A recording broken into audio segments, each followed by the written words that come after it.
নমস্কাৰ, আপোনালোকে চাই আছে নিউজ আছাম 11। মই সঞ্জীৱ বৰুৱা। আজি আমি লৈ আহিছোঁ অসমৰ লগতে দেশ বিদেশৰ শেহতীয়া আৰু গুৰুত্বপূৰ্ণ খবৰ। চাওক আজিৰ মুখ্য খবৰসমূহ। অসমৰ বহু ঠাইত বৰষুণৰ সম্ভাৱনা। ৰাজ্য চৰকাৰে নতুন আঁচনি ঘোষণা কৰিলে। খেল জগতত ভাৰতৰ ডাঙৰ সফলতা। আহক ইয়াৰ প্ৰথমটো খবৰলৈ আগবাঢ়ো।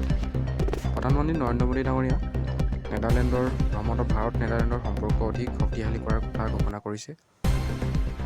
ভাৰতৰ উত্তৰ অংশত ভয়ংকৰ গৰম বাঢ়িছে। বহু ৰাজ্যত হিট ৱেভ সতৰ্কতা জাৰি কৰা হৈছে। সোণৰূপৰ বৃদ্ধি হোৱাত ভাৰত চৰকাৰে সোণৰূপৰ ক্ৰয় নকৰাৰ কথা কৈছে। আৰু যদি ভিডিঅ'টো চাই ভাল পালে তেন্তে চেনেলটো ছাবস্ক্ৰাইব কৰি দিব আৰু ভিডিঅ'টোত কমেণ্ট এটা কৰি থৈ দিব।